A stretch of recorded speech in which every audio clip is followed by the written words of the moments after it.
శ్రీరాముడిని లవకుశలు ఎందుకు గుర్తించలేకపోయారు?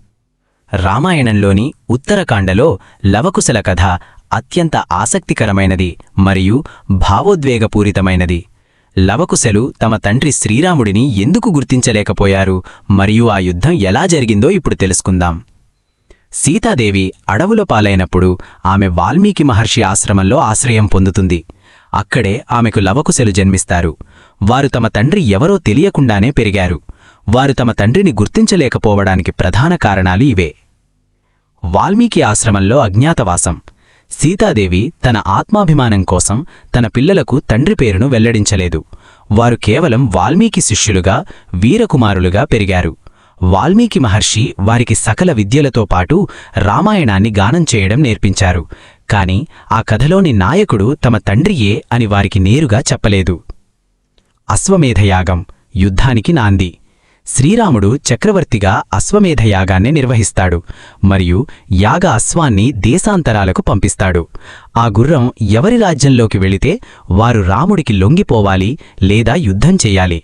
ఆ గుర్రం వాల్మీకి ఆశ్రమ ప్రాంతానికి వచ్చినప్పుడు బాలలైన లవకుశలు దానిని బంధిస్తారు. తండ్రి అని తెలియక చేసిన యుద్ధం. గుర్రాన్ని విడిపించడానికి శ్రీరాముడి సైన్యం వస్తుంది. మొదట శత్రుఘ్నుడు, తరువాత లక్ష్మణుడు, భరతుడు ఇలా అందరూ లవకుశల చేతిలో ఓడిపోతారు. చివరకు సాక్షాత్తు శ్రీరాముడే యుద్ధానికి వస్తాడు. రాముడికి వారు తన కుమారులని తెలియదు. లవకుశలకు ఆయన తమ తండ్రి అని తెలియదు. వారికి తెలిసిందల్లా ఒక్కటే, ఎవరో ఒక రాజు తమ ఆశ్రమ నియమాలను ఉల్లంఘిస్తున్నాడని మరియు ఆ గుర్రాన్ని తాము వదలకూడదని. ఆయుధ విద్య మరియు ధైర్యం.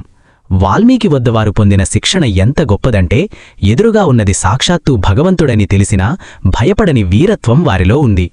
వారి దృష్టిలో రాముడు కేవలం ఒక గొప్ప వీరుడు మరియు అయోధ్య రాజు మాత్రమే. ముగింపు. యుద్ధం తీవ్రస్థాయికి చేరుకున్న సమయంలో సీతాదేవి వచ్చి వారిని వారించడంతో అసలు నిజం బయటపడుతుంది. లవకుశలు తాము ఎదిరించింది తమ తండ్రినే అని తెలుసుకుని విచారిస్తారు. రాముడు కూడా తన బిడ్డల వీరత్వాన్ని చూసి గర్విస్తాడు. అలా తండ్రి కొడుకుల సమాగమం జరుగుతుంది. ఈ వీడియో నచ్చినట్లయితే లైక్ చేసి ఛానల్ని సబ్స్క్రైబ్ చేసుకోండి. మరిన్ని ఆధ్యాత్మిక విషయాల కోసం కమెంట్ బాక్స్లో జై శ్రీరామ్ అని టైప్ చేయండి.